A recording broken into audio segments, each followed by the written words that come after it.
Hello, my friend, and welcome to this Vitality Works video. There is a solution.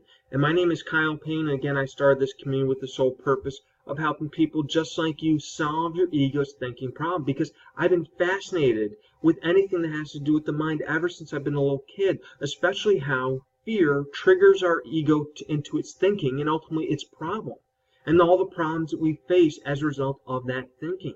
So as a result of watching this video, you will understand the essence of any solution to the ego's thinking problem and why it works.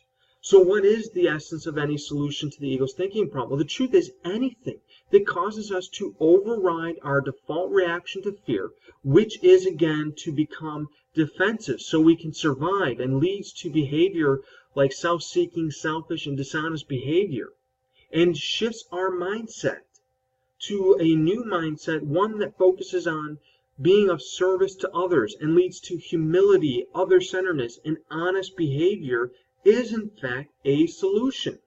Because when we're in this mindset, we are willing to go to new lengths to do the things that we were once unwilling to do. And as a result of doing that, we can get different results than what our ego was getting for us, which was more problems. So to illustrate this, has anyone ever done something to you that has upset you, that has harmed you or was negative in some way, and as a result of that caused you to be afraid that something bad would happen? Did you then, therefore, in that situation, seek to validate yourself as the good one or better than them, and they were at fault? Did you put your needs for survival ahead of theirs? Were you maybe a little dishonest in your description of the events or the way that you viewed them to them, yourself, or other people? If you are, and I'll give you a hint to the answer to these questions. If you are a human being over the age of 5, the answer is yes. Yes to all the above. Because we've all done these things before.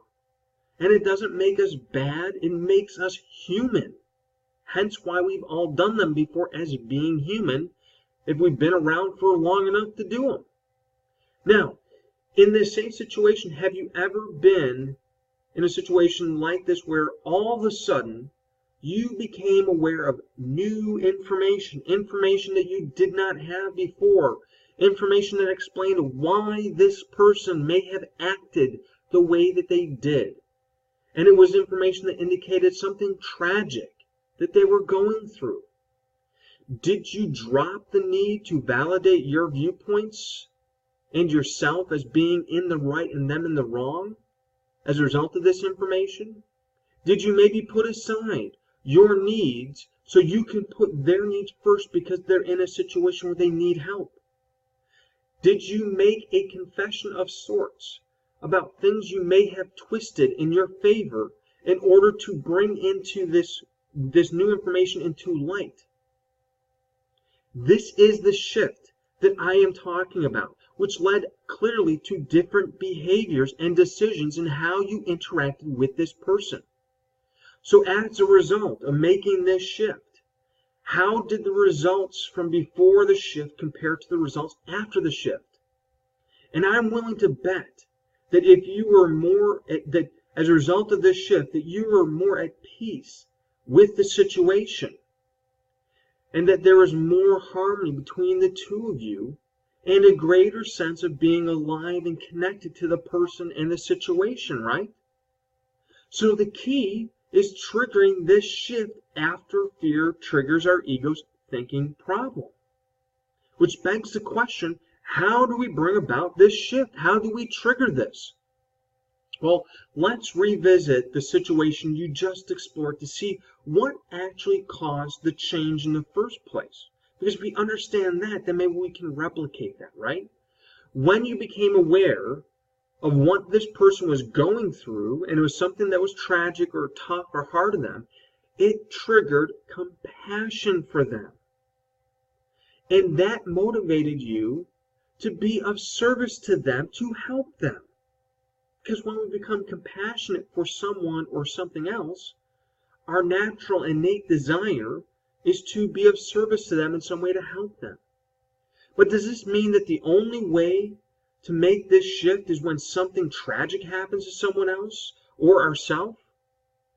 The good news is many people, myself included, have found a specific set of living principles that, when practiced consistently, help condition us to view the world through the eyes of being compassionate, that motivates us to seek how we can be of service to others instead of seeking how others can validate ourselves as being in the right and successful good people. It motivates us to help others instead of looking for people to help us. And it motivates us to be honest with people we come in contact with, most importantly, to be honest with ourselves, instead of leading a life of being dishonest. And all can be done without a tragic situation to shift our mindset. Meaning we have control if we choose to utilize these living principles and follow the actions that these principles ask of us. That we can cause this shift in any situation in life at any time that we choose to. The choice is ours. But before we explore these principles and how we decide to enact them and actually enact them, that have caused this shift for myself and literally millions of other people, it is important for us to first answer a few more questions in order for us to have the proper experience going through these living principles. First question is, does the ego's thinking problem even really exist? I mean, I've shared this with you, but do you really believe that it exists in the first place? And if it does, how do I know that this is something that I even suffer from? Right? That's a fair question to ask, and you should have an answer to. Another question is this: if I do suffer from it, how do I know this is even a big enough deal to concern myself to need to find a solution and apply it? Because not everything that can be a concern is a requirement that I actually spend my time to work on it, right? And lastly, how exactly does this solution work? And more importantly, will it work for you as it has for me? Because you need to know that. All these questions will be answered as part of my 3-part boot camp series, because who would want to apply a solution to a problem if they didn't have the answers to these questions, right? So now, earlier in this video, I asked you to think about a time where you actually experienced the shift, and I would like to ask for your help now. Not for me, but for the next newcomer that might be watching this video just like you have for the first time. I would like to encourage you to share in the comment section on this blog and on my Vitality Works Facebook page how you helped another person and what role the decision and action to help them played in your shift in mindset. To share anything about that experience, small or big details, doesn't matter, it's up to you, but share something about your experience in being of service to other people because you found yourself being compassionate for them, and how that action, the decision to do the action and following through and actually doing the action, has helped you in that shift in mindset, where you felt more at peace, harmony, and vitality in the world around you. And this might seem like a small thing to ask, and in a sense it is, because anyone can do this. It only takes a few seconds, and it doesn't cost you anything, but the impact for you and someone else is significant. And at the end of this boot camp series that you are about to start, I will reveal to you why it is so important for you to share your experience in the comment section as well as on my Facebook page for others to see. So with that being said, thank you so much for joining me in this video. Until the next time, make it a great day so you can make it a great day for someone else, my friend. Take care.